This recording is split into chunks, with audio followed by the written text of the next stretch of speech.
There is a fifth dimension. A dimension of sound. Damn it, Frank! We tell him to be quiet. I spilled my hot cup of Uranus again. A dimension of sight. Hey, Arch. I'm gonna sock you in the puss. A dimension of mind. Man, Adams, is that you?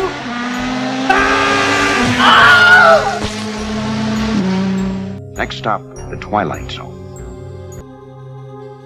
What's going on, everyone? Welcome to the Fifth Dimension, a Twilight Zone podcast where we host the weekly Owen Wilson podcast as well. Wow. We are, of course, a podcast that talks about Twilight Zone, talks about the Twilight Zone and all that good stuff. We are talking about an interesting episode this week. We'll see how it lands, but we'll talk about that in a second. But before we begin, hit us up on YouTube's on my channel for the episodes. Hit us up on Apple Podcasts and Google Play, and T-shirts are us, and wows and wows and wows. You know, those types of things. So Wow.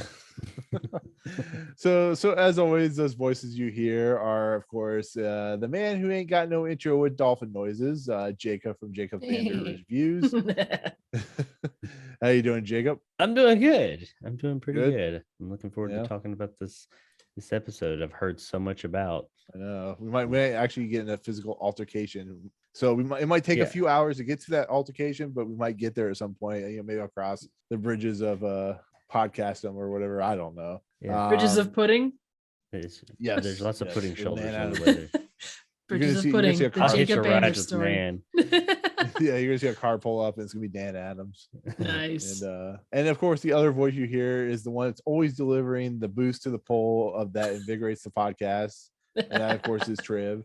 But Hey, really when we boil it down to, these two individuals are the pistol whips my heart. They constantly shoot things.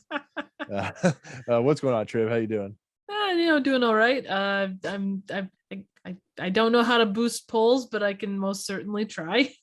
Yes. And if you don't know, those two jokes are a couple of new things we'll talk about at the end of the episode, but there are a couple new things that both podcast hosts are dealing with right now, which they might need to have looked at in the hospital. So, You're the beat to my saber. wow. Wow. You're the lace to my three-toed Converse. Oh man. I'm the cookies to the macadamia cookies to the Bruno Mars sabering. I don't know where I'm going with this. I was gonna say. I was gonna try and pick it up, but I don't know. You lost I was it. gonna say you're the cookie shooter to the dino hand of my heart or something like that. Man. We could just do Theodore Rex puns all night. Can we not and say we did? I spent I don't need that one again for a while. My brain did suffer some damage from that. That and Steel. Let's talk about Steel too. Can we God. not Movie say talk we about did? Kazam while we're at it? Ooh, yeah. God. Talk about Mac and me, And we can get into how is it Kazam or Shazam? Was Sinbad in a movie called Shazam, or was it? Is this the Mandela shit? effect? I'm just gonna say. I saw a movie recently, honestly, that centers its plot. Part of it centers around that very thing. Oh my God. Sounds interesting. I don't want to say what movie because it's a spoiler, but I recently reviewed That's it. a fascinating concept. Was it glitter? How did you know? No shit. There is a newer movie out there that is at the heart of the story. That Sinbad was in a movie called Shazam, and not Shaz Kazam. as Kazam. Yeah, it's a big thing in the movie too. It's a really big thing, and it's one of the parts of the movie that I liked. The rest Nice. can go to hell. Anyway, Look forward to that on whenever Jacob loses his mind and edits the video. So- no, the review's already out. Oh, You is just it? got to figure out I which just- one. that particular piece is a spoiler to the movie, so I can't say what movie it okay. is. I Wow. gotcha. Wow. Wow. So this is the actual episode. This is what we were doing as we were watching this episode, which I talked about last week, being my it's either between this or the Obsolete Man is like my favorite Twilight Zone episode. I know from what I've gathered so far that you guys might not be as high on it as I am, but I'm pretty sure you still enjoyed the episode.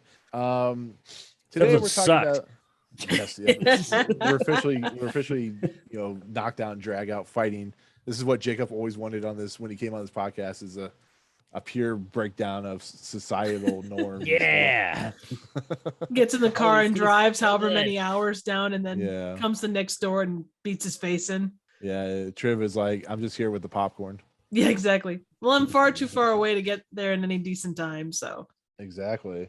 Just bounce around, I don't know, with dinosaurs. So anyways, so today we are talking about what is considered one of the greatest episodes of the series, which I always thought this episode came later in this series, like season 2 or 3, but apparently season 1 just wanted to shoot off its load in the first season with these episodes. There you go.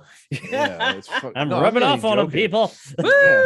Well, no, but think about this. Like, You're rubbing rubbing up against Rubbing them off. You're I know, rubbing I'm- up I'm against boosting the Nick. poll. What the hell? Yeah, but no, seriously, like the 4th episode was Time Enough at Last, which is like, really? And then like the Purple Testament, and then this episode, which it's just crazy to think about. Like, we still have like other episodes that are amazing in this season that haven't even come up yet. But the episode we're talking about is, of course, season 1, episode 22, which is The Monsters Who Do on Maple Street, or Maple Street, however you want to pronounce it, depending on where you're from in the country.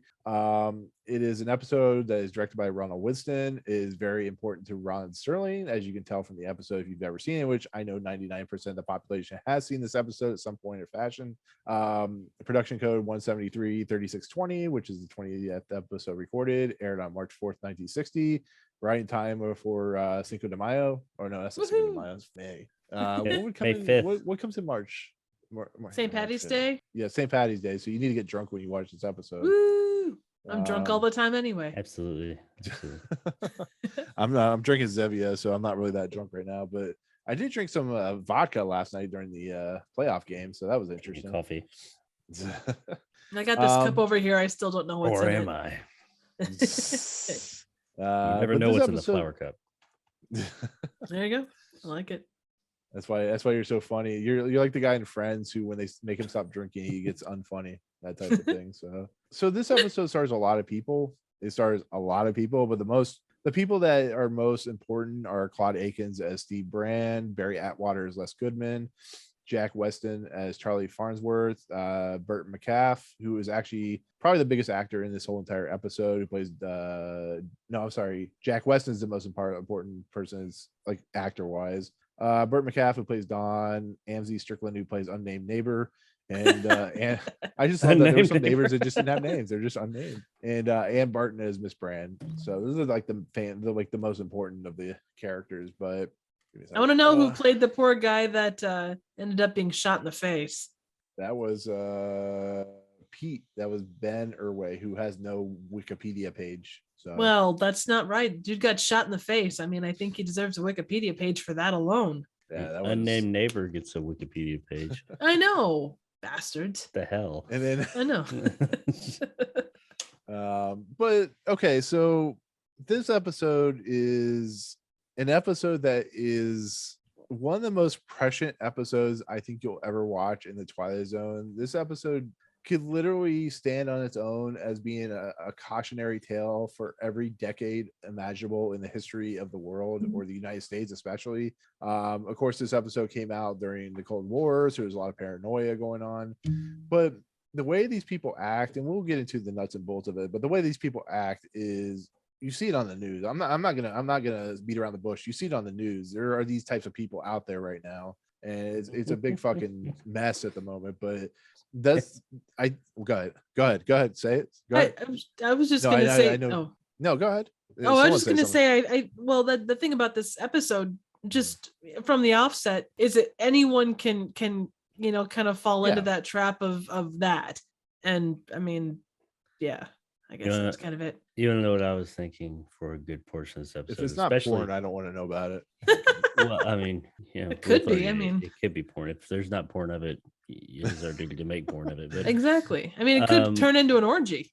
I mean, to be fair, I could talk an hour about my thoughts on what this episode means, but anyways, I thought you were gonna say about porn, but well, I could do that too. For hours. But no, all I thought about, especially once we get to a certain point in the episode, all I kept running through my head was, evil dies tonight. Like, out the whole thing. And those of you that know, you know. Exactly. Unfortunately, I wish I didn't know, but I know. Well, I mean, one of the trivia pieces was how the episode served as a major influence for movies like The Trigger Effect and The Mist, which I don't. I'm not. Effect. I'm not. It's been forever since I've seen it, but like The Mist, like there are certain points at this where you like. There's one character where you look at him and go, "Holy shit! Are you written like beat for beat for the one chick in The Mist?" Yeah. Especially Charlie's character. One chick, yes. Yeah. Well, there was a one chick too that was very like she was the female equivalent without the loud shirt of Charlie. He's the unnamed neighbor. Yeah, one of several. So that's the question that I have for you guys. I know you know this episode. I know you've seen this episode.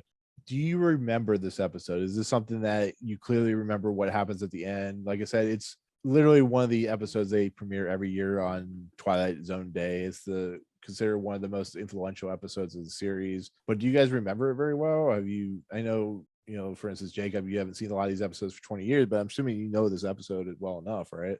No? Yeah. I mean, when it started, I was like, okay, I remember this one. So I remember seeing this one, and I knew like it's not hard to find out like what direction it's going and what the subtext are. They're it's pretty straightforward. Bam, Now, like where it goes, like in the very, very end of it, I was kind of like, I think that's it. It's been so long though. I knew that there was what the twist is at the end. I was like, I think that's it. It's either that or this other thing. But I knew it was going to be something. Basically, I remembered pretty much where it was going. Yeah, I couldn't. The thing that happens in the end with the hammer man, I didn't remember that. Right. Which is really kind of weird, but yeah, whatever. We'll talk about that when we get there. But MC Hammer shows up. Oh wow, nice. Yeah, with the baggy pants. Yeah, exactly. His pants are kind of his pants are kind of baggy. I had some in the early 90s, and I'm not ashamed of it. I was just I'm too legit to quit those. So hey. I did like I remember the general premise of the story. I kind of had not forgotten, but like there were things that happened like throughout the middle of it that I kind of had forgotten about, as far as like whether they happened or not. So rewatching it for tonight, I was kind of like, oh, well, I think this is probably going to happen. And then it's like, oh, that's not the thing that happened. So, but that's neither here nor there. So, yeah, it's, I think it hits me the hardest because of the stuff, because I very much probably shouldn't, but I watch the news a lot, and you watch these people do these kind of things, and nothing ever seems to change. And when you watch an episode like this, this isn't what I would call the episode I would watch every single time.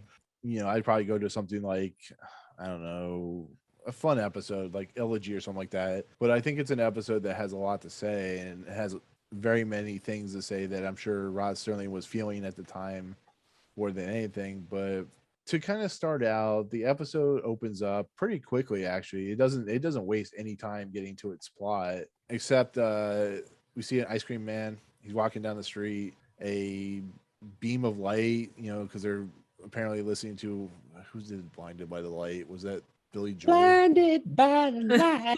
Oh yeah, they're like singing Blinded by the Light because they're getting like blinded by the light and shit. And the ice cream man from Allergy shows up too, and he's handing out, I don't know, formaldehyde cones or something. Yeah, this is when Nan Adams shows up to kill the ice cream man to put him on the asteroid. There you go. The livable asteroid. Dude, the Leave It to Beaver vibes when it first starts. Oh my god, so strong. Well, that's actually intentional, and I'll let Jacob read the narration, but it's actually intentionally supposed to be like that because you like you said, you always watch like Leave It to Beaver, and you never think about like what happens after the show ends. You just think about like the good natured, Beaver and shit, whatever his name was. And so yeah, go ahead, because the opening narration is actually in two parts. They do a little bit of stuff, and then they go to the other part, but I'll let you read the whole thing if you want. I'm gonna do it all in one part. Doing it live. Fuck it. Maple Street, USA, late summer. A tree-lined little world of front porch gliders, barbecues, the laughter of children, and the bell of an ice cream vendor. At the sound of the roar and flash of light, it will be precisely 6:43 p.m. on Maple Street. This is Maple Street on a late Saturday afternoon. Maple Street in the last calm and reflective moment before the monsters came. So this is clearly a prequel to The Invaders from Mars, I think it is, because it says monsters. This episode is completely about the shit we think up when we're just at our wits' end, when things are going wrong, when paranoia is happening, when the Cal jumped over the moon and the rocket went through the slide, and evil dies tonight. Yeah, evil dies tonight. Or McDonald's comes out with the make your own meal burger and fish and whatever they came out with recently. Basically, what ends up happening is the neighbors all group together. This is where we meet Steve and Charlie and Les and Don and all these people. And I know all the guys that are just assholes. And the women are in the background. Yeah, exactly. Yeah. And there's like one kid in the entire. We'll talk about him in a second. Yeah, we're going to talk about Tommy. Yes. No, I just mean, but honestly, like there's at the beginning there's a bunch of kids, but then the only kid that comes out in any force is Tommy. It's weird. Because Tommy's fucking hardcore. Yes. He's a Maleficent of this week, by the way, the Milli Vanilli of this week. Milli Vanilli. Yeah. So anyway, so they see a big bright light in the sky. They think it's a meteor. They think it's nothing, and they blame sunspots. That's so weird. Yeah. Real quick, do meteors? Which is a thing that happens. But do meteors just? I mean, I'm sure they do drop out of the sky every day, but I mean, in this neighborhood, are they just like an everyday thing that they pass by all the time? And they're like, because they're just like, what was that? I think it was a meteor. Hey, hon, that was a meteor there, I think. Meteor just went over, Yeah, they're super calm. With lights. Yeah, the weird calm that they handle it with. It's like if a meteor struck like that close to my house, I'd be like, okay, you know what? The 1980s version of the Blob is coming to get me. Yeah. I'm going to the basement. Lights and sounds coming from this meteor. I mean, yeah. Find George Clooney because there's some killer tomatoes coming. That type of thing. Yes. No, they're actually, attacking.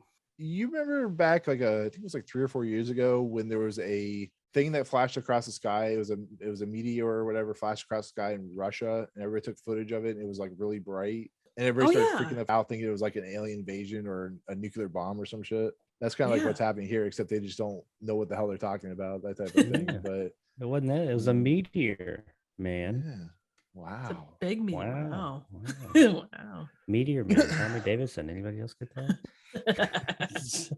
Terrible movie, but anyway. Oh God, that movie. It was real bad. Yeah, it's like Blank Man. Oh God. Who I always felt like was an all-shooter Handyman, but Handyman was so much better. But I guess you can't make that movie. That's like never underestimate. No, I love that movie. Never underestimate the power of the handicap. Nick's cutting that shit.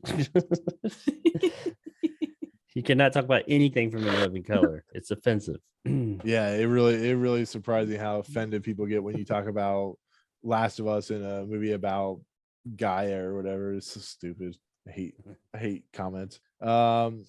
Anyways, so they have all these questions, but the power's out, the cars aren't working, electronics basically went dead. They try to put a light bulb in.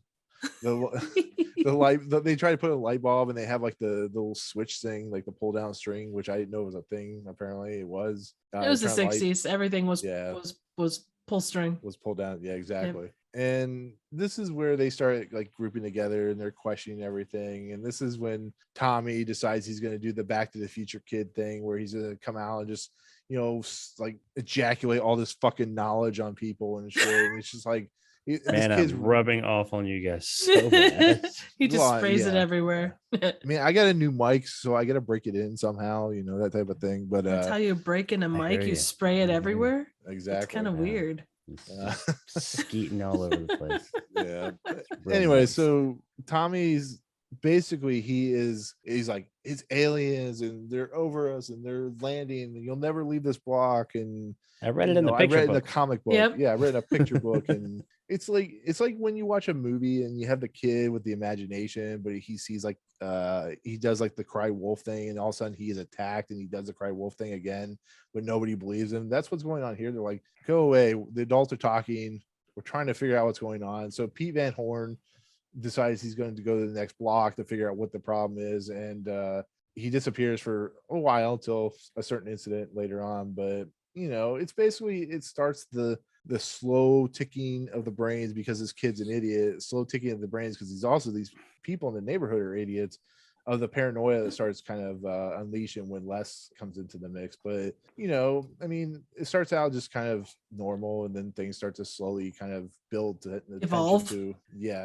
devolve into ape-like creatures, trying to bash each other in the head with bones and shit.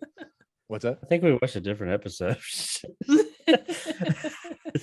Well, you never know. I mean, at the end of the episode, you don't really see what they're doing. Yeah. So, but Yeah. anyways, Total fucking anarchy. yeah, exactly. But anyways, Randomly running in circles. But that kid, though, let's not glaze let's over talk about him. the kid. Yeah. Yeah, I really, first his hair, I was just like, wow, that's wow. But all that stuff aside, the thing that really struck me the most, the one part that I just really loved was, like, I guess it's his mom or something. He comes out with he just pukes out all this information, and the show is kind of like, I felt like leading you to believe maybe he's more than just this kid or whatever, but whatever, that's cool. But he says this stuff, and like, I think Steve or whatever's like, calm down, Tommy. And his mom or something comes up, and she's just like, she's like, I know. It just sounds crazy. It's just crazy, isn't it? And he turns around, and we get this shot of him turning around and looks at her like, she's like, isn't it the craziest thing? And he just turns around, and I swear he said something else, but all I heard was, bitch, shut the fuck up. Because like, he turned around and looked at her like that, and I was like, uh-oh, Tommy's about to go the fuck off. It was great. Redub that. It did. It felt like he was being redubbed over. Yeah, it does. It kind of was like into what was the last Twilight Zone episode where they completely redubbed that poor kid with like an old lady voice, where it's like into the looking pool or something like that, or by the wishing pool, or the bewitching pool. Yeah, like That's that. I think The last episode of the redub, series. the ADR on that one is so freaking atrocious. But I will say, it's movies, TV, the whole 9 yards. It's always a creepy kid that drops the stuff that's probably sort of true. Unless you're trying to prove the people wrong about women. Yeah. But I mean, this portion of the episode, what did you guys think of it? Did you feel it was a good way to start the episode? Do you feel, if you didn't, I'll put this out here. I think it's a great episode. I loved everything about it. But if there's parts about it you didn't like, like Tommy, he's very a weird kid. You would think he would be the whatever's the actual thing is going on. But what did you guys think of like this first section of the episode when it's starting to slowly eke into like pure chaos eventually? To some extent, you could look at it as, it's planting that seed of suggestion, and it kind of sits there and kind of festers and grows over time. Even though it's a kid dropping a thing, kids want to be part of the conversation and all that stuff. So they put their knowledge out there and whatnot, their experiences in the world. And even though it's crazy and out there and based on a book or a movie or whatever, it becomes the most logical like piece for all the folks that are around there watching. And it's like, what made you jump to that? But just how it grows. And I guess the way it grows is incredible. But this kid's like very specific and very concise in his wording. That's what threw me off. Because kids run up and they say crazy shit. You're sitting here talking about, why is this off and the electricity and everything's going crazy? And they'll just run up and be like, you know what? I think it has something to do with the leaves. The dirt told me it has this, and it's because I saw like this My Little Pony episode, and the leaves were alive and they were happy, but you made them sad when you stepped on them. So they'll say some crazy shit like that, and you're like, okay, go back to the kids' table right now. You know what's funny? That's the way kids talk. Like they will talk like that. They don't sound like Tommy. I can tell you that much. They don't just like Tommy's a fucking alien. Yeah, basically. He may not think he's an alien, but he is an alien. He's gonna be alien. He's gonna be alienated his whole life. Exactly. More than one chest burster has come out of that kid. They left because they were so annoyed by him. All that goo that came from the chest bursters made his hair like look that way. All right. Oh, dude. He had too much hair for that fucking haircut, because like it was like going straight up, and that part was fine. He had like this fade, but the sides like came out like that, like he was hiding like a super big head or some shit.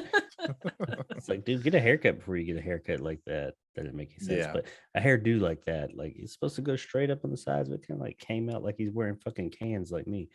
For him, I do though. think I No, do go sort of think that the way that they poise the kid as having that precise of a piece, like you look at sci-fi in that time and place, even if you're just talking B movies, there was so much influence with like space race and all that stuff.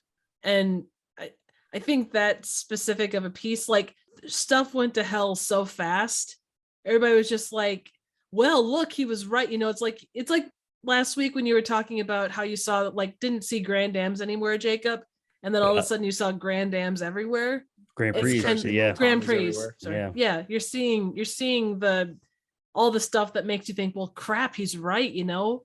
Yeah, you're seeing it's like the veil is lifted, and you Right. see that the Pontiac Grand Prix is everywhere. I mean, look at how many In the people late relate what's 90s. happening now to 1984. You know, I mean, you can look at that book and go, wow, that was a really crazy ass book, and like, oh, there's stuff that's happening now, but people do that all the time with stuff. Oh, you know, Mark of the Beast, oh, the barcodes and you know, chips and credit cards and the internet and, you know, vaccine, all of it is the Mark of the Beast. It's that same kind of feel though. Yeah. I'm just waiting. I would say I'm just waiting to sit on a bench and have this woman in these like really crazy clothes come with a hammer and destroy the TV, you know, as she's running down like a holding the torch. So. Speaking of hammers, when the handyman walked by the screen, you think that hammer has some significance or something? Because they zoomed in on it like and held that shot Foreshadowing. for a few seconds. It's Would like, that have been like maybe something Russia related, like the sickle and hammer kind of a thing? Like, well, in the end, what happens in the end, that's how we Yeah. identify that character. But still, True. it's like, Maybe- damn, maybe guys, Ro- how about some subtlety? Maybe You Rod did Serling make- was hammering some points in. Yeah, look at you. He, I'm- he did it Good last night, episode everybody. too, though, with that what was it, the bag? Mhm. Like it like focused on that bag and like zoomed in on the bag and focused there for like 10 minutes, and then like, I wonder if this bag means something. Same thing with a hammer. We're It's just like gonna learn mirrors. that. I don't know. We're just gonna learn that Nan Adams has all these tools in her belt or in her car. 'Cause, Probably. Yeah. Good old Nan. Yep. She's always prepared She is. to Well, you run know, your when- ass the fuck over. Ah! Well, when the devil is riding shotgun, what else can you do? Exactly. Yeah. So with that said, the real kind of turning point of this episode, to kind of start the Charlie going off the deep end and Steve trying to save everyone, like being the cool-headed guy. Les is introduced pretty much right after this, and Les is an individual that he's trying to start his car and it won't start. And what's crazy is Les is a normal man, as we see through the entire episode, but they start questioning why he was inside his house when the quote unquote meteor came by. Oh, by the way, sunspots there are been accounts of sunspots affecting the earth, by the way. Oh, So I that know. is I just yeah. like in that time and place, it seemed like everything was blamed on sunspots. Oh yeah. You gotta blame the sun for everything. Can't Yeah, blame it's weather ourselves. You know? balloons. Yeah, weather balloon. Hmm. But like I said, Les is they automatically just jump to the conclusion that because Les didn't come out of his house, that he automatically must be the alien. And then all of a sudden the car starts, and then you're like, shit, this guy's an alien. And then everybody starts like yelling at him and cursing him out. I mean, not really cursing him out, but you know what I mean. They're just like, he must be an alien because why is his the car that's only starting, the only one that's starting? And he's like, I don't know what you're talking about. We've lived with you guys around you guys for 5 years. How can I be an alien? It's like he's been plotting his points down in the basement for 5 years. It's like Yeah, all this shit over a fucking remote start. I mean, come on. Yeah, man. exactly. yeah, they literally just like he had the key in his pocket and it just starts, what can you say? It was the 60s. I tapped the Yeah. button twice. It was my bad. But this is Guys, like, by the way, I am not an alien. no, I don't know. I will not be sending you over my probes. Why not? My probes are incoming. Just get ready for that shit. I'm all about some probes. Oh yeah, that's the other thing. Tommy seems to have like a way of stopping Steve from leaving town, apparently, or going to town. He's like, listen, the thing I just told you, you got to listen to. I have more to tell you that I just told you. It's going to be the exact same thing. You know, it's just like, Tommy, go away. This guy's trying to figure out what's going on in this town of Maple Street, you know? Listen, Linda, listen. Exactly. But yeah, they're doing, it's basically a witch hunt. They're accusing Les of being an alien. His wife's trying to, you know, help him. And then like, don't they like transports back to like nighttime and they're like staring them down like in the Burbs or some shit. And like, you know, Charlie is drinking his probably blood juice or something. I don't know, but it's like they're just like gathered together, just like staring at this guy's house, and they're keeping Les an is eye on looking- him. Yeah. But I mean, like, that's the whole entire first act, is it starts to really show you the unhinged nature of what it's like to apparently live in a neighborhood with a bunch of white people. You know, it's just like they have nothing better to do but blame each other for being aliens. And Charlie is like the most unhinged person in the world. He's probably the father of Russell Crowe from Unhinged. You know, he's going around beating people in the truck. So, but no, I mean, everybody's amazing in this episode. Jack Weston, especially as Charlie, but he is somebody else not to be reckoned with. Apparently, he's trying to convince everyone that Les is an alien, and they start breaking down on everyone. They're like everybody starts accusing everyone. Like Steve goes over to Charlie, blaming him for being an alien. Then Charlie goes and like, oh, you were building, what are you doing in your basement and all that good stuff. And I love it. I love what's going on just because of the simple nature of paranoia affects all of us in some form or fashion at some point. You know, we get paranoid about, you know, keeping our family safe and shit. And I don't know, what do you guys think? I'm kind of tangenting, but what do you guys think of that whole entire, you know, stuff that I probably haven't included and stuff, all that good stuff? Triv reminded me the whole night stuff actually happens after the act, but is the second act. But I mean, we'll get into more depth on the second act and the night stuff when everything just completely goes insane. But I mean, I in all honesty, like after the first act, when Les and they're accusing Les and blah blah blah, what did you guys think of it? Was it an episode that you felt had a really interesting message? I mean, putting all the weird Tommy shit aside, what did you guys think of that first act? Like, to me, the stuff it's dealing with is very relatable in every sense of the word for every single person who's lived in every single decade, just on the basis of what it's trying to do. But what did you guys, in all honesty, what did you guys think of what the first act was doing, what it was trying to say about people's logic and reasoning in a very weird situation? That's my question. Oh no, it definitely, like, you know, the Tommy stuff, we joke about it, but I mean, it's not a small thing, but it's not like the overarching thing about what goes on in the first act of this. You know, it just, you kind of see, you know, one small pebble gets the ball rolling on, you know, this thing that they can't explain. And so they try and figure out a way to justify and understand what the hell's going on.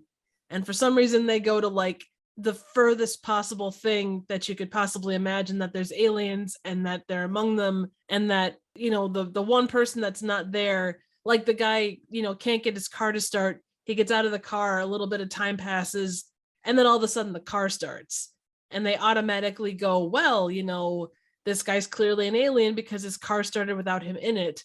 And it's like, well, clearly if he was an alien, I doubt very much he would have, you know, let the car start. He wouldn't have wanted to give himself away. Like, it's almost counterintuitive to what's going on. Like, you'd want to stay hidden. You wouldn't want to make yourself known. I don't know. I think it's because it wasn't on a set. It was all on location. It was probably on a lot, I'm sure, but it was on location. It also had a little bit, just from that, it had a little bit of a different feel than some of the more recent episodes we've watched. Yeah. Because a lot of them have been on sets or in sets predominantly. So I like that. And like both of you mentioned, there's no secret as to the direction that this episode's going and what it's all about. Yeah. You know, it's going to be kind of like a finger pointing thing here right after the commercial break.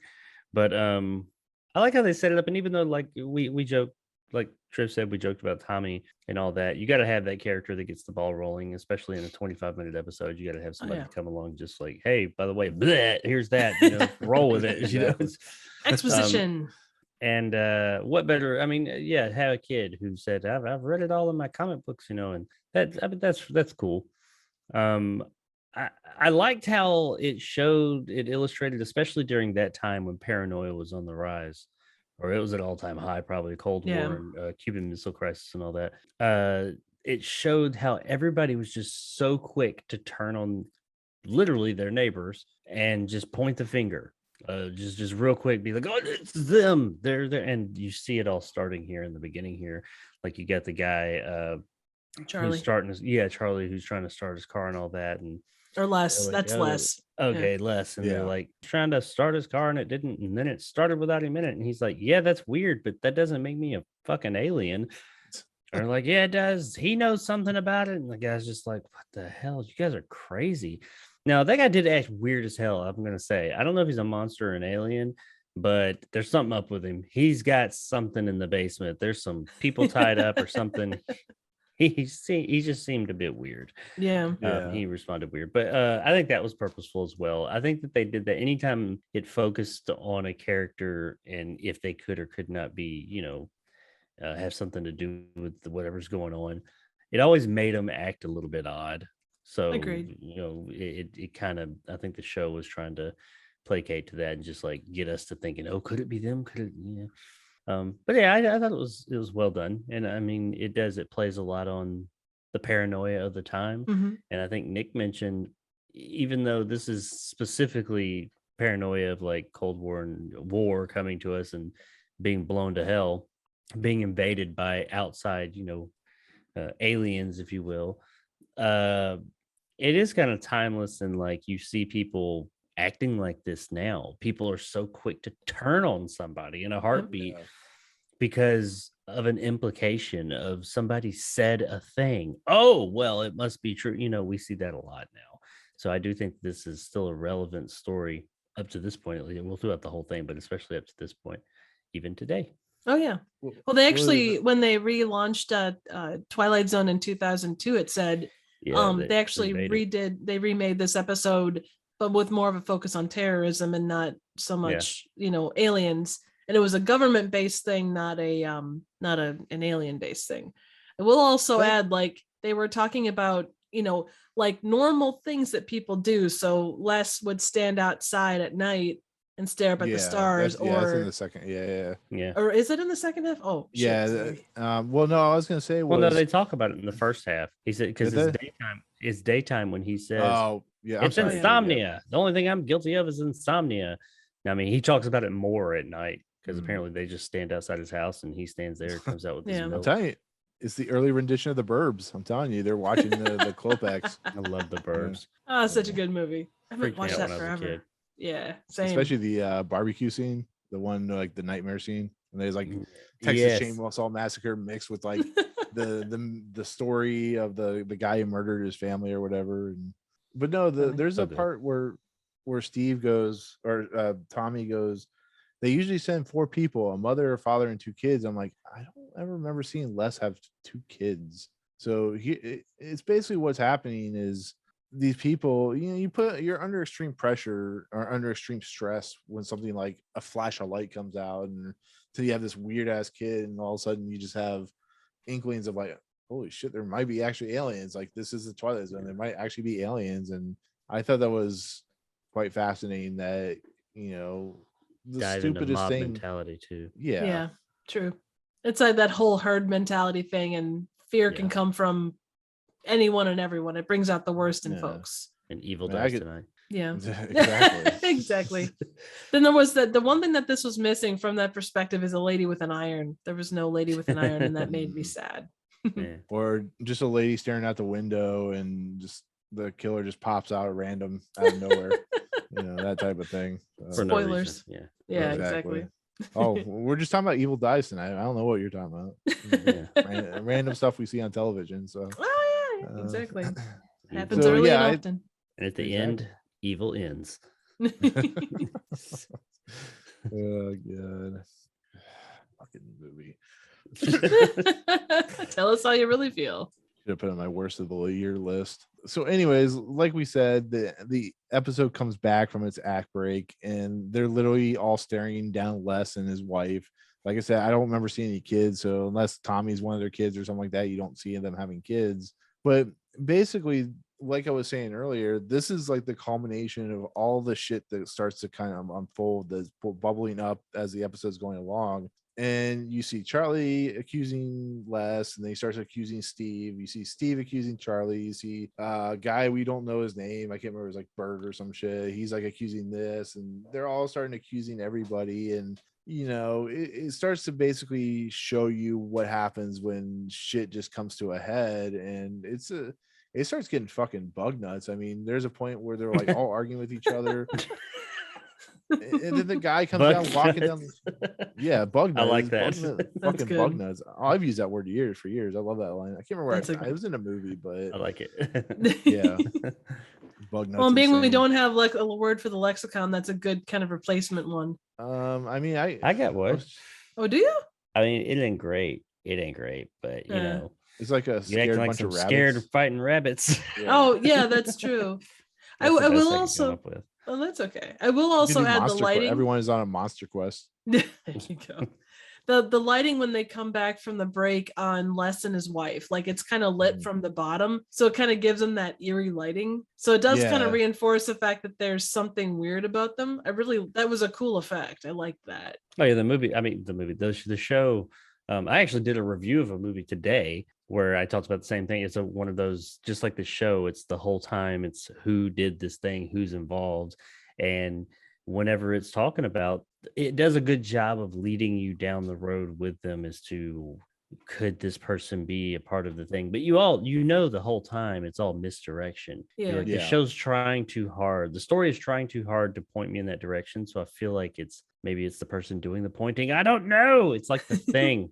Exactly. Well, the funny thing about this episode is it really like literally gets to the point, literally the first second the episode starts. And this is like one of the first times where I felt like they could have used like another 10-12 minutes of an episode, added it in there and kind of fleshed it out, because as much as I love this episode, there are points where you're like, man, they are just fucking going rocket fire on your ass and just kind of blasting you through the Warner Brothers studio with all the hijinks and shit. And it's just like, holy shit, I can't keep up. But that's the purpose. I think that's what the purpose of what Rod Serling is trying to do here, and especially the director, is they're trying to keep you on your toes. They're trying to keep you kind of, what's the word when they kind of like, you're kind of off base, or not off base, but You're of off balance. off balance. There's never really a settling, like for instance, you can watch like last week's episode or Elegy or even the Purple Testament to a degree, where there is a moment where you have a moment to breathe, but I think he's trying to garner, He's trying to keep it in a frenzy. Yeah, he's garnered that paranoia for you, where you're questioning, you're questioning like, who could it be, who's the alien. And that's what I like about it, is it never settles on just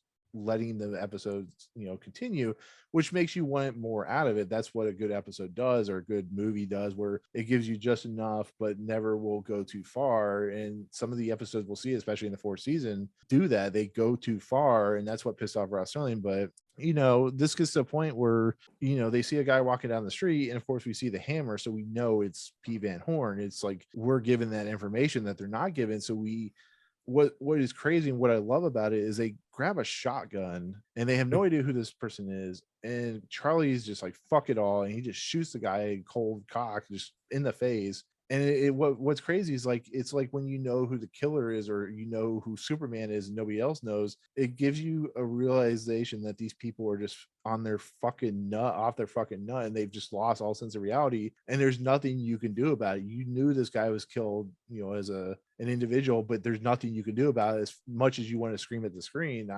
When I watch this episode more and more, I start seeing that. But I mean, do you guys agree? Is there, what did you guys think about that kind of stuff going on? Is there more you want to add to it? Is there less you want to? I mean, this is why I really love this episode, is for those like really interesting kind of things that I feel Rod Serling is doing. And so I don't know, I'm talking way too much. I apologize. Well, when they bring up the whole, because the main guy, is it Stan or Brand? Steve, yeah. So when he gets when he gets called out for having a ham radio in his basement, he kind of goes off and says, how long until there's a hanging cord and all this stuff, and kangaroo court. Kangaroo court. Yeah. I get questions about that. And then Les, the guy that was persecuted right before the break, is like, hey, don't get excited. It's like, they build this up, and then there's this one guy that's like, it's okay, calm down, it's not a big deal. It's like, clearly it's a big deal because everybody's losing their shit. Yeah. Yeah, and there's going to be a kangaroo court. Which, what the fuck is a kangaroo court? I mean, I think I get the basic idea, but what? I'm trying to remember what the basis for that is, because there is actually like no, it doesn't involve what pachyderms. Are they pachyderms? Is that what called? Let me look it up quick. It has something to do with like when the trial seems like it's all gone to shit. I think it has to do with something like that. What's it got to do with kangaroos? An unofficial court held by a group of people in order to find someone regarded especially without good evidence as guilty of a crime or misdemeanor. What is like the Lord of the Flies. Basically. Why do they call ostensibly the term comes from the notion of judging by leaps, as in a kangaroo. Oh, okay. There we go. Leaps. Like jumping to conclusion. It's like they're jumping to conclusion, man. Yeah, exactly. Kangaroo court is a little bit more concise, I think. It's a mat where you jump to conclusions. That's the worst idea I've ever heard in my entire life. Yeah, it's so stupid. These people, man, freaking out. This guy has a radio. I mean, they really like they were like, what are you doing in that basement? Your wife's been telling us that you've been working on a radio. And the big punch, the big kicker is, and we ain't never seen that radio. I'm like, dude, do you know how much shit my neighbors haven't, like all of it? There's a lot of shit my neighbors haven't seen in my house. Yeah. The well, best then his part is, wife says that, oh, well, I got him a ham, because a ham, right? Yeah, I got him a book on it. I can show it to you. Yeah. And Steve guy has like the best answer in the episode. He's like, Steve in anger sarcastically says, yeah, I talk to aliens. I talk to monsters. It's just like, he's just like, what the fuck is going on here? Yeah, he did. He was just kind of like, you guys are all fucking idiots. Yeah, sure. Yeah. It's me. I'm talking to aliens and monsters on my ham radio. You sarcasm. I mean, I know those truck drivers can be a little weird and offbeat, but I mean, I'm pretty sure they're not aliens and monsters. Well, that you know of. They might be weirdos. Men in Black may have something to say about that. You know what never comes up in this, and it kind of makes me sad. So Charlie's shirt is like the loudest thing I've ever seen in my entire damn life, but no one ever credits that with making him an alien. Well, that's a good point. Well, when he shoots him, he's like, I thought it was an alien. It's like, it's Pete. You shot Pete in the face. Did you not see the hammer? It's like, God damn. And then his house turns on. You just shot a guy who's just walking down the fucking street. I'm like, oh, there's somebody. But it was dark. It was dark. You're all outside. The whole neighborhood's walking down the street. Oh, but that one guy over there, instead of waiting till maybe whoever this person or thing, because it wasn't like running at him. Let's just see who it is. Let's wait this one out. I've got a shotgun, so we're good. No, exactly. Let's shoot him from down the street. Yeah. Because why? Reasons. That's why. Exactly. I mean, I know what they were going for, but still. Yeah. And was I the only one that thought that they kind of like, they gave away before he shot, they gave away who it was, that it wasn't, an alien. We knew, hey, I know that hammer. I figured that it would have been like he shot, and then they're like, who is it? And then we see the hammer and we're like, they shot such and so Bob the Builder or whatever it is. Well, that's what I was saying. Like, I think they did that on purpose to, like I was saying, that maybe show us who it is, to give us the uncomfortable nature of there's nothing we can do to stop these stupid ass. And you're probably right, because it seemed that would seem like much more of a Twilight Zone way that would go down. It's like they would shoot this thing. It would lead us to believe it is some type of nefarious thing. They'd shoot it, and then they're like, who is it? What is it? And as they're bending down, we see their reactions, and we just see the hammer, and then we're like, oh no, dun dun dun. No, he was my favorite character. I love that hammer. But that's somebody one takes thing. it in the end, by the way, to go wreak havoc. Yeah, they do. Yeah. So the one thing that kind of, and maybe I've watched too many, sappy movies, but normally when someone is killed, everybody pauses, and that kind of snaps everyone back to reality. But here it just basically leads, like they just fall off the slippery slope into like crazy town. That's another thing I did notice about it, Chelsea, to mention, is that like you said, I mean, I figured that would have been the thing when it happened. I was like, okay, now it's going to kind of like fade out, and they're all just like, oh no, what did we do? We all went fucking ape shit crazy. No, they're just like, fuck this shit. Take it to fucking 11, grab bricks, grab a fucking hammer, and they just go to town on this town. Well, that's what's great. Like, the minute he shoots the guy, because the way the story officially ends is like you kind of understand why his house's light came on second, because his house comes on. He's like, they all look. He's like, he's the alien, and then they start throwing rocks at him, and he like hits him in the head, blood squirting everywhere, and his wife comes out. Oh my god, look at my husband. He's killed someone, but he has blood, so that's more important. And he's the guy that died in this. Well, he's still alive, you know. They can do something for him. They can't do anything for the dead guy. Yeah, and then Did they really try? They didn't. I mean, they shot him with a shotgun at range. I mean, there's a But really his good glasses chance fell off. That right there tells you that he's dead. he's dead. He's The real- hamburger meat. The real question you have to ask yourself is, does Rod Serling hate dead people? Because he just like leaves them sitting in the middle of whatever and they just walk away. It's just, Well, what can he do for him? I mean, it's a Twilight Zone. They I mean, can't at least really go into the retrieve grass or bodies from the something. Twilight Zone. I mean, Nan Adams is going to be driving by soon. At least pull him on the side of the road or something. God. Yeah, they don't No, show but, him very much respect. Yes, but what ends up happening is, I don't know if at this point the houses all the lights turn on, like everybody's house, but they just go straight to the kid. They just start blaming the kid for everything. Well, Charlie like, says, him. I know who it was. It was the kid. Yeah. I'm actually surprised that they didn't, being that they shot random guy in the dark, and I suppose like the Hays Code, they couldn't kill a kid, but I'm surprised that they didn't like try and kill him off screen. Too busy throwing rocks at each other, I guess. I I don't mean, they know, may have. but- Maybe they caught up with him. Yeah. She kind of got crazy there for a little And bit. what was with his mom? She didn't even try and stop him. She didn't like, protect his ass or 'Cause whatever. she was even in on it. She was like, well, Was she though? yeah, No, I he- don't. Like, fuck He this might kid. be. He might. These little bastards. You go out there talking a bunch of shit. This is what the fuck you got now. They're throwing bricks and shit at my fucking house. I just had that new double pane window installed. You little son of a bitch.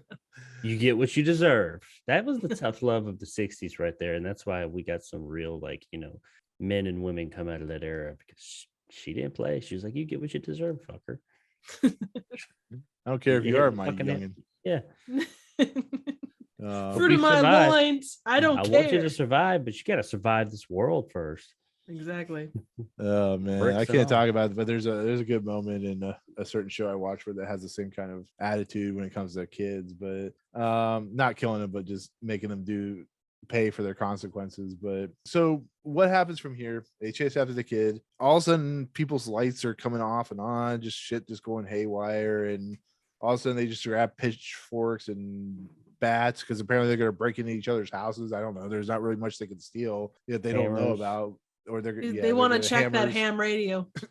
Exactly. They're just basically, I think they're just going to kill each other. But as we see, it does a slow pan back, and we see two people who apparently are wearing Forbidden Planet costumes or something like that. They're just sitting up on a hill with a machine, and this is when you're like, oh shit, okay, where's this going?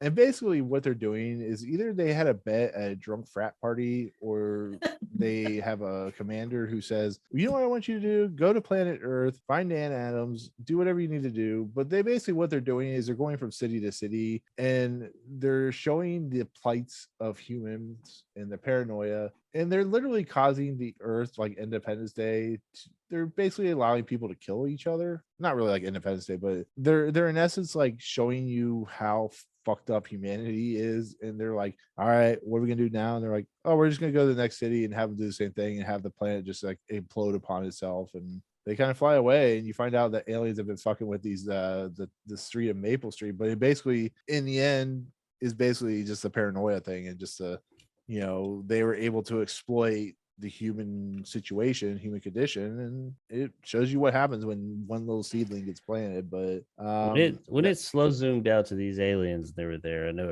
everybody else was like, "Oh my, it's aliens! Oh my god!" All I could think though was, "Damn, how about them old school earbuds they had?" Oh, those were awesome. Like that was like the genesis of Beats by Dre, and they had like this fucking antenna that came way out here that they gotta like duck when they go into doorways and stuff. It's pretty cool. I want something like that. Oh, dude, that's like in Towering Inferno. There's a kid that's got basically a radio headset on, and yeah, the antenna on those suckers It's like adds another the foot and a rubber one half. that's doing like this number. Yeah. That's what adds another foot and a backpack. half. Yeah, basically. It's another foot and a Actually- half to this poor little kid. I will say I love 70s disaster movies. They're so over the top and crazy with the romantic love themes and shit. It's like, okay. I'm seeing a disaster Exciting movie here adventure. soon that Nick's already seen that he can't talk about. I'm hoping it harkens Dude, back to those old. I can't 70s. fucking talk about it, but everybody else is fucking talking about it. So why can't I just fucking talk about it? God damn it. Can you I wanna talk about it by this the time movie. this comes out? Yeah, it comes out on the 7th of February. So yeah, I'll have talked about it by then. Oh, okay. Well, Yeah, I mean, if you want to be honest, I think it's one of the most batshit fun movies of the year. So that's my Nice. opinion. fuck yeah. I'm Yes. looking I want to forward see to that it. shit too. That looks awesome. We're talking Yes. about things, a certain thing that falls out of the sky in a movie that's named after that, by the way. It's a cow. Falls out of the It's sky. cow Another After jumping cow. over the moon. over a moon and then Yeah. just fall. Where does it go after it jumps over the moon? Straight to the fucking ground. Basically. That third act. I'm telling you right now, the future Jacob, you're gonna love that third act. I'm telling you. I'm looking forward to it. I can't wait. It I looks just want so you to fucking tell me what you stupid. think. Yeah, no, yeah, it's bad. It's So real he bad. will, but I It's won't. stupid. I don't know. Trev, tell us more about Theodore Rex in the future. Oh God. Okay. Can I not? Okay, so to kind of push forward, what do you guys think about the second act? Like, I'm trying to put it in the words that make it easier for myself to explain to people who are much smarter than I am. Do you think over the overall package, even with the second act, do you think it is fully completed? Did you want more out of it? What was your overall feeling on this second act and the entire episode? Is what I'm asking, because like I said, I have many thoughts, but many thoughts that I don't want to talk about. I mean, I don't know how much else they kind of covered everything. You know, It's pretty straightforward. Yeah, yeah. I mean, it started with like a tiny little snowball or a tiny little thing at the top of the hill, and it snowballed into this gigantic riot on Maple Street. There's no real coming back from that. Like, neighbors aren't going to trust each other. You could show that part of it, but there's no real reason to, because you kind of know where it's headed. You know, it's gonna be broken windows, it's gonna be lawsuits, it's gonna be all that other stuff, mistrust between neighbors. You know, that happy-go-lucky, lovely scene will not return until new neighbors move into the neighborhood and the cycle starts anew. So I don't think there's a lot more. Yeah, I don't think there's a lot more to be said on it from that perspective. I mean, you know, and everyone's going to say, oh, I got caught up in the moment, or, you know, there's always those kinds of, you know, afterthoughts, but in the moment, you know, blood is high and everybody's going to just go crazy because that's what people do. Happens to me all the time, man. You know, shit gets Beginning of the crazy and you got to purge. initiate the purge. Exactly. Basically, I mean, that is what it is, really. Yeah. But I liked the second half of the episode. I thought I thought, like Triv said, it covered everything. It put everything out there and gave us, you know, it made all of its points. But I also like what you said, Nick, that this episode really could have it didn't harm it that it didn't, but I would not have been offended if they had added 10 more minutes onto it, just to kind of like flesh out some of the stuff that happened. You can tell there was a lot he wanted to say and a lot he wanted to fit in here. But man, the episode moves at a clip. It did. I know it's only 25 minutes. It didn't feel like 25 minutes. It felt like about 10 minutes. The entire episode. I mean, I was like, damn, that was quick. Oh no, it's 25 minutes. It's actually a couple of seconds longer than usual.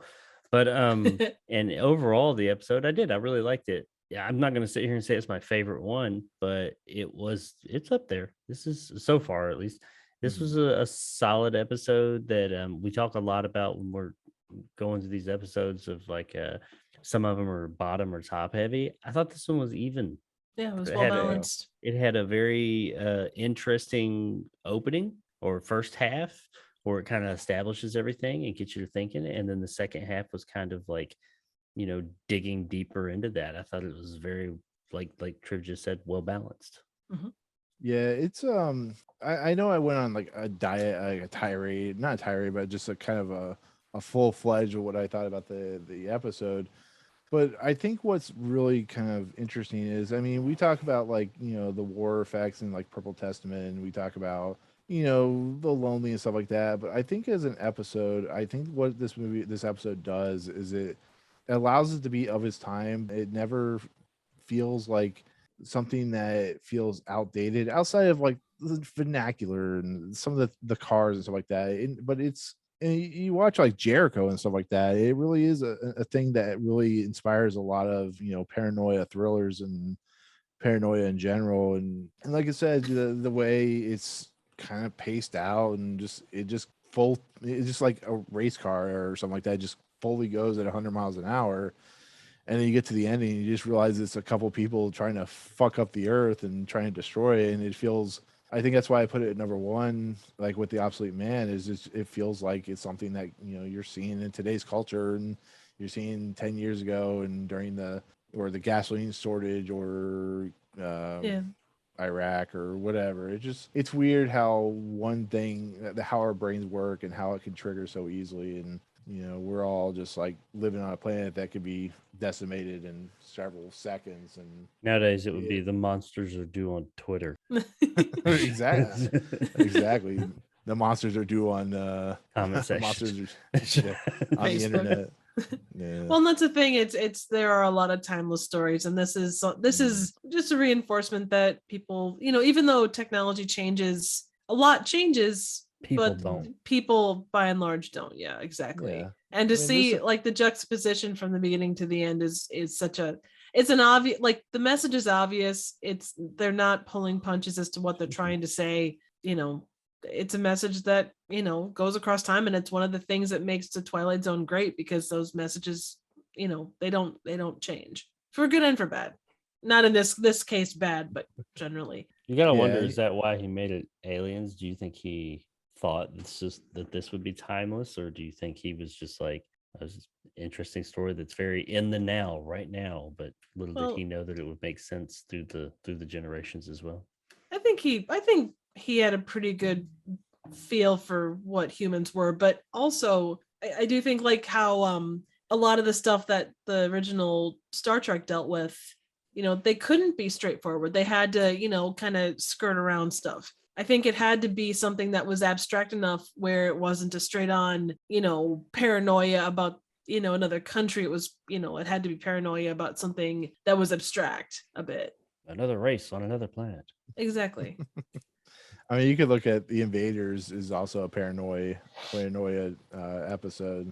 It kind of leads into the same type of stuff when it comes to what we do, but I can't wait to talk about that episode apparently now. So well, and at the time too, you had a lot of like, again, the B movie thing, the sci-fi thing was such a big part of what the Twilight Zone was. And I think it was probably a way to engage people a little bit easier. It didn't lecture at people, it entertained people while informing them, I think. Okay, so with that said, Jacob, I'll go ahead and let you lead the closing narration. The tools of conquest do not necessarily come with bombs and explosions and fallout. There are weapons that are simply thoughts, attitudes, and prejudices, to be found only in the minds of men. For the record, prejudices can kill, and suspicion can destroy, and the thoughtless, frightened search for a scapegoat has a fallout all of its own. For the children, and the children yet unborn, and the pity of it is that these things can't be confined to the Twilight Zone. That is very true. That is the truth. There's some deep thoughts there with Jack Handy on the narration. Exactly. But yeah, he says it pretty clearly. This shit happens every day of our life and will continue to happen every day of our life, and it doesn't necessarily need to be a nuclear weapon or a car or a hammer or Jeff or the thing he has in Jeff's eyeball. But yeah, it's pretty self-explanatory what it's doing. So with that said, that is the episode, which is The Monsters Are Due on Maple Street. It's an episode that, I think we could spend hours upon hours just dissecting and get some really good information out of it. Yeah. So, I was going to ask, did you guys have anything further on the kid? Like just that whole kind of, I don't know. There was something about the kid, and I don't know. Like you look at how, go ahead. He's just one of those characters that's like Millicent last week. He's like I can't remember what the term is, but he is literally just there to give information to the plot to move it forward, and then they throw him a little bit at the end, but there's no real purpose to his character. He's just like, hey, Weston is like, hey, kid on the street. Literally an exposition dump. Yeah, true. Do you want to do an expedition dump and they get murdered by people? Come on exactly. board. I'm just the messenger, I swear. Exposition dump, and then you get lynched. Good old fashioned lynching. Yeah, exactly. Sure. Okay. So with that said, let's go ahead and head into the Twilight Zone list rankings that we do each week. That goes from 1 to 21 so far. Walking Distance is number 1. 21 is number. The Fever is number 21. So I know this is going to rank high. I have to ask, do you think this is number 1? Just be honest. I think it's number 1, but I am willing to work. Yeah, I always joke I'm going to argue with you, but to me, if it were my list, it would always be number 1 up there with The Obsolete Man. But we have Walking Distance and Purple Testament as 1 and 2. I know how passionate, Jacob, you are for Purple Testament. Where would you put it, in all honesty? I'm sure you can speak to. Sorry. Right. I'm trying to figure it out for myself too. It's I think it has more to say than the Purple Testament, but that's just my opinion. So well, yeah, it definitely has more to say than the Purple Testament. I just think the Purple what did it for the Purple Testament is just so well made. I mean, yeah, it's probably just based on all its subtext and also just how tight it is. So tight to the point to where it feels a little rushed at times. But I felt like, I would say either number 1 or number 2. Walking Distance, I know you guys love that episode, and I don't hate it by any means, but I don't think I have quite the affinity for it that you guys did. But I think we talked about that before. But maybe if I was on the episode, I would have, that probably would have changed my mind on it just a little bit. Once again, I think it's a great episode. I didn't find it just like, oh, this is the best. I think it was more of that, may have been more like this one too, where it was more what the episode had to say. Yeah. Maybe added to it. So I would put it, in my opinion, I'd rather watch this than Walking Distance if I had the two next to each other. And since I think that it is overall better than the Purple Testament, I guess, I'm gonna go with number 1. But like you said, if it's number 2 or whatever, or even below that, I mean, I'm okay with it. I'm gonna say number 22. Gotcha. Oh man. This episode sucks. I'm giving you a gold Tommy, star man. for being. Tommy. I'm giving you a gold star for being bold. Exactly. No, I think I'd go with it too. I mean, I would normally say not number 1 just to confound you, Nick, but in this case, I think it's a very solid episode. It does walk a razor's edge. Let's be absolutely honest before we actually decide this. I'm not trying to throw my dick out there on the table. Going, this is number 1. Wow. I'm just saying, Your like, dick's I think coming it's out. number 1. I just think here's how I was looking at Walking Distance. Walking Distance, we did with Rob as a guest host, and it was an episode that came, like, I think in the 4th episode of the season. And it was such an impactful episode that really it never really left that spot.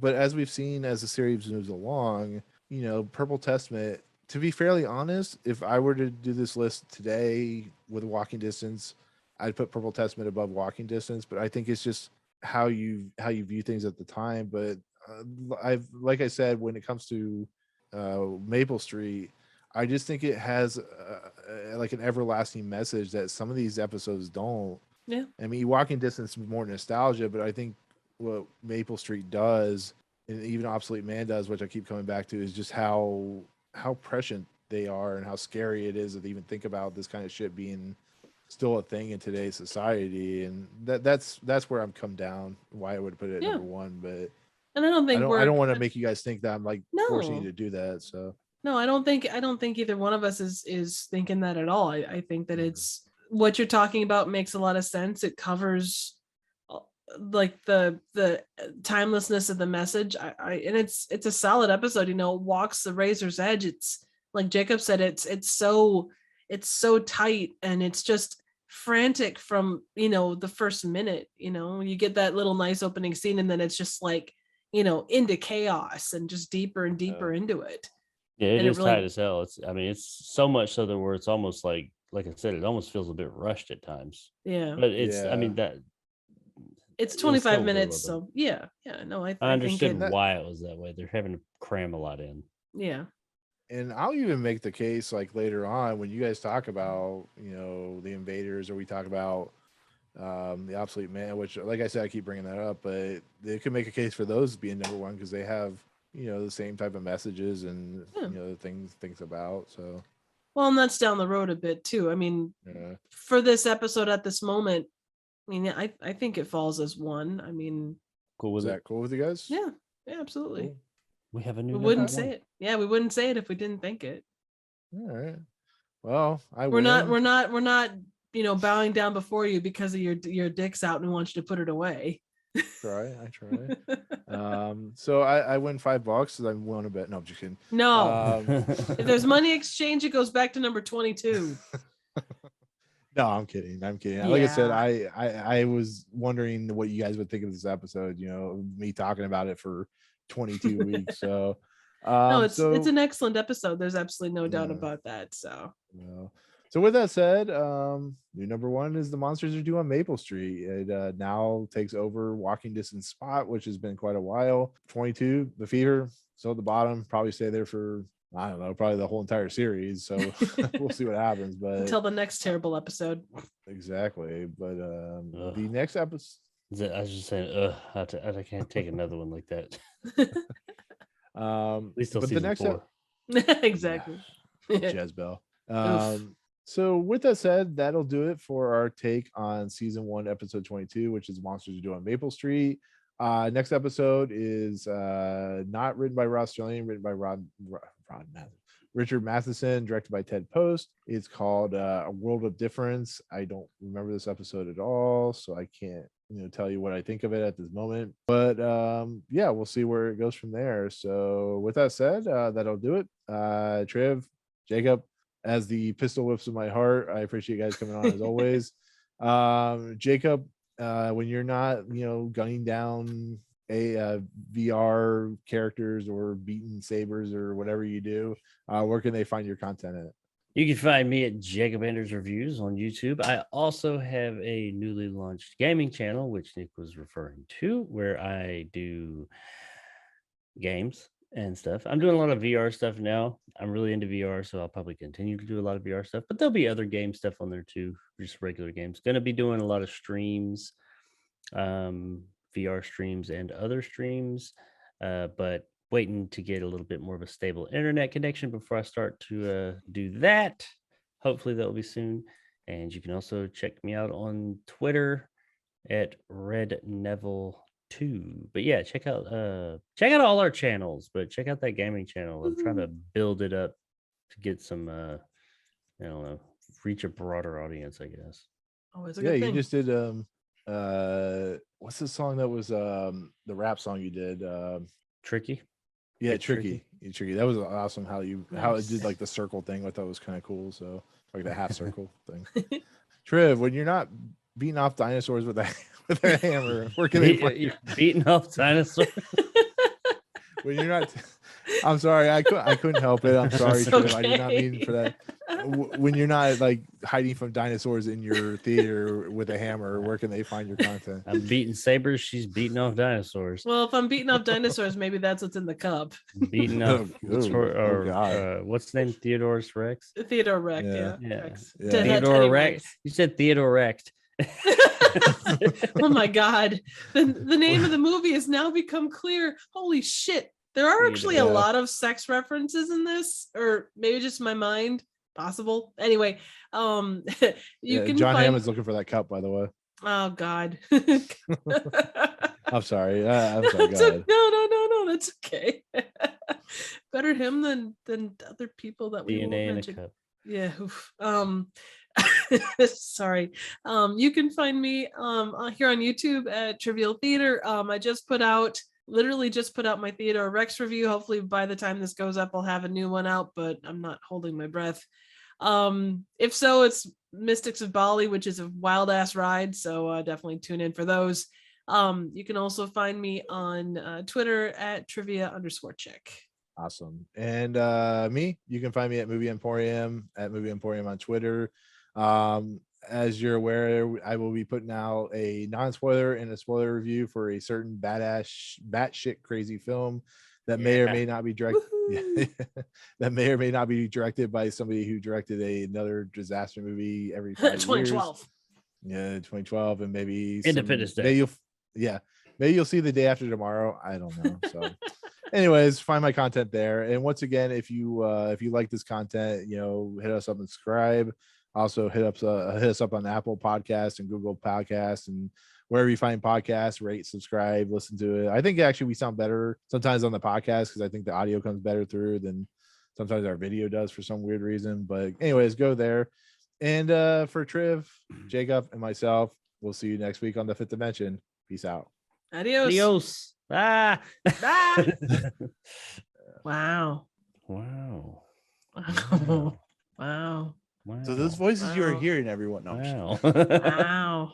Wow. Wow. what's going on, everyone? Wow. Welcome to the Fifth Dimension. Wow. Wow. Wow. Those voices you're hearing are Owen Wow. Wilson and his Wow. finally coming onto the podcast. Wow. That's- Wow. Wow. Get over here right now. Get over here. Wow. Yeah. Get over here right wow. Wow. Wow.